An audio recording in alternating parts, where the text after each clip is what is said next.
बधिरों के लिए समाचार में आपके साथ हूं मैं प्रणय उपाध्याय और मेरे साथ मेरी सहयोगी सोनिया शर्मा। इजराइल ने आज फिलिस्तीनी नागरिकों को उत्तरी गाजा खाली करने के लिए 3 घंटे का अल्टीमेटम दिया। इस बीच इजराइल ने हवाई या जमीनी हमले नहीं करने की बात कही है। इजराइल की चेतावनी के बाद बड़ी तादाद में फिलिस्तीनी नागरिक उत्तरी गाजा को छोड़कर दक्षिणी गाजा की ओर भाग रहे हैं।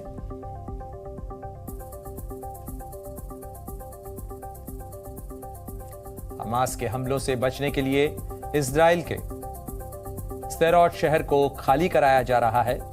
लोग अपने घरों को छोड़कर सुरक्षित जगह पर जा रहे हैं। इस पलायन के दौरान एक रॉकेट से हमले की भी खबर है।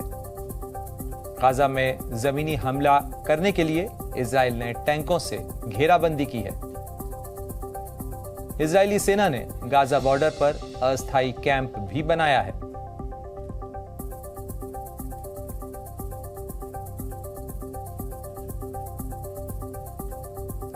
लेबनान से इजरायली सेना के ठिकानों पर हमले के बाद इजरायली सेना बड़े हमले की तैयारी में है।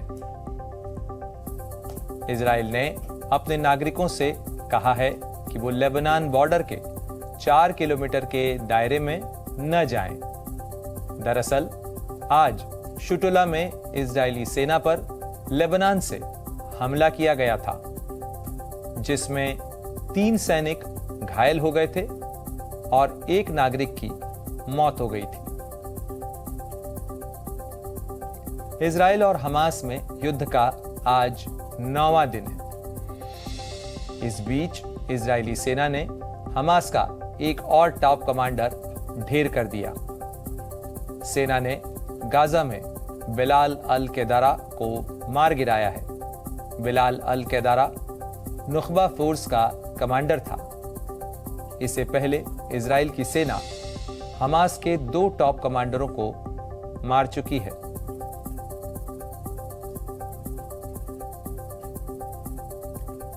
इजराइल और हमास में चल रही जंग में हजारों निर्दोष लोगों ने जान गंवाई। इस युद्ध में अब तक 4,900 से ज्यादा लोगों की मौत हुई है।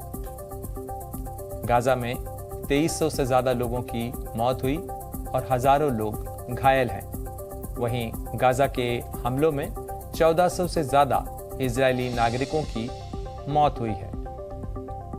इजराइल ने दावा किया कि उसने हमास के लगभग 1500 से ज्यादा आतंकियों को मार गिराया है। गाजा में इजराइल के हमलों के बाद दुनिया भर में फिलिस्तीन समर्थक प्रदर्शन कर रहे हैं। फ्रांस और लंदन में प्रदर्शनकारियों को रोकने पर जमकर बवाल हुआ। पुलिस को वाटर कैनन का भी इस्तेमाल करना पड़ा। पाकिस्तान के इस्लामाबाद में भी फिलिस्तीन के समर्थन में रैली निकाली गई और इजराइल के विरोध में नारे लगाए गए। वहीं तुर्की में प्रदर्शनकारियों ने फिलिस्तीनी और तुर्की के झंडे लहराए। स्वीडन की राजधानी स्टॉकहोम में फिलिस्तीन के समर्थन में सड़कों पर बड़ी संख्या में लोग उतरे और ऑस्ट्रेलिया के सिडनी में फिलिस्तीन का झंडा लगाकर समर्थन जाहिर किया गया।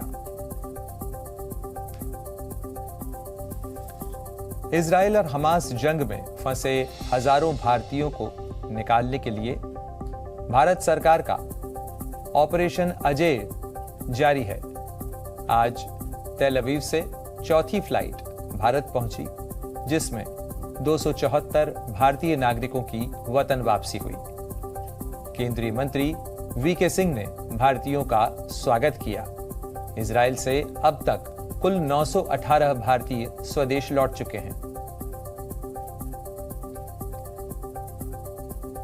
अगले महीने होने वाले विधानसभा चुनाव के लिए कांग्रेस ने 229 प्रत्याशियों की पहली लिस्ट जारी कर दी है। इनमें मध्य प्रदेश से 144, छत्तीसगढ़ के 30 और तेलंगाना के 55 उम्मीदवारों के नाम तय किए गए हैं। पूर्व मुख्यमंत्री कमलनाथ को पार्टी ने छिंदवाड़ा से टिकट दिया है।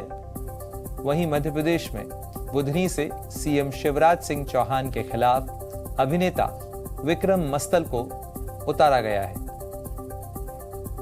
छत्तीसगढ़ में सीएम भूपेश बघेल को पाटन से टिकट दिया गया है। आज नवरात्र का पहला दिन है। देश भर के मंदिरों में देवी दुर्गा के प्रथम रूप शैलपुत्री की पूजा की जाए। वैष्णो देवी के दरबार में भारी संख्या में भक्त पहुंच रहे हैं। वहीं दिल्ली के छतरपुर मंदिर में भी सुबह सुबह दर्शन करने के लिए श्रद्धालुओं की भीड़ उमड़ी। और विशेष बुलेटिन में फिलहाल इतना ही।